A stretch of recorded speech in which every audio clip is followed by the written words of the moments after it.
एक गुलाम जिसके जिस्म पर कोड़े पड़ते रहे, जिसके सीने पर जलता हुआ पत्थर रखा गया, वो कैसे मुस्कुराकर कहता रहा, अहद अहद। ये कोई आम अल्फाज नहीं थे, ये ईमान की वो रोशनी थी जो न आग बुझा सकी न तलवार। ये कहानी है उस इंसान की जिसके जख्मों ने इस्लाम की बुनियादों को मजबूत किया। ये कहानी है हजरत बिलाल अलैहिस्सलाम की। दिन गुजरते गए, जुल्म बढ़ता गया, लेकिन बिलाल अलैहिस्सलाम की जुबान से एक ही सदा बुलंद होती रही, अहद अहद। मक्के के जालिम अमिया बिन खलफ के लिए यह सदा बर्दाश्त करना मुश्किल था। वो बिलाल को जमीन पर लेटाता, रेत तपती, आसमान से आग बरसती और वो चिल्लाता, बोल बिलाल, कह दे हमारे बुत सच्चे हैं। मगर बिलाल के लबों से सिर्फ यही निकलता, अहद अहद। लोग हैरान रह गए, ये कौन सा इश्क है जो दर्द में भी मुस्कुराहट दे देता है? ये कौन सी मोहब्बत है जो गुलामी में भी आज़ादी महसूस करवाती रहे? और फिर एक दिन अल्लाह ने वो मंजर दिखाया जो तारीख का रुख बदल गया। हजरत अबू बकर सिद्दीक वहां से गुजर रहे थे। उन्होंने बिलाल को देखा, रेत पर लिटाया हुआ, जिस्म लहवो लहान और जबान पर अल्लाह का नाम। आंखों से आंसू बह निकले। उन्होंने उमैया बिन खल्फ से कहा, उमैया, क्या तुम इसे सिर्फ इसलिए मारते हो कि ये अल्लाह कहता है? उमैया गुरूर से हंसा, हाँ, क्योंकि ये गुलाम भूल गया है कि उसका रब मैं हूं। हजरत अबू बकर के दिल में आग लग गई।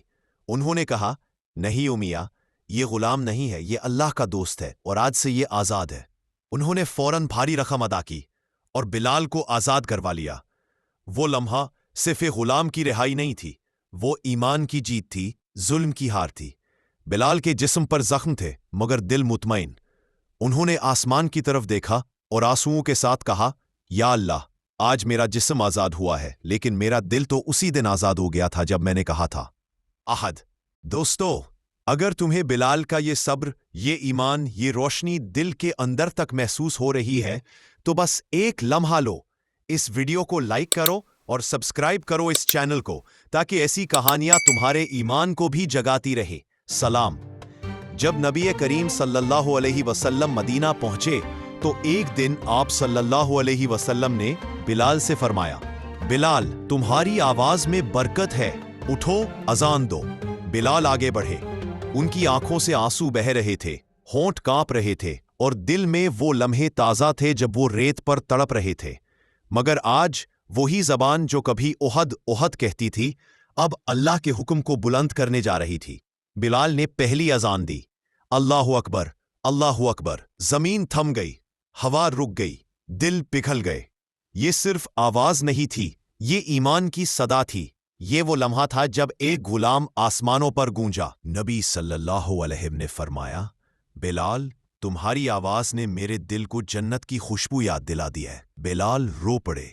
उनकी आंखों से बहते आंसू जमीन पर नहीं, ईमान के बागों में गिरे। बिलाल की अजान सिर्फ अल्फाज नहीं, ये ईमान की वो गूंज है जो आज भी हर मोमिन के दिल में जिंदा है। वो गुलाम जो कल तक जमीन पर घसीटा जा रहा था, आज नबी रहमत पित सल्लल्लाहु अलैहि वसल्लम सामने अल्लाह का नाम बुलंद कर रहा है।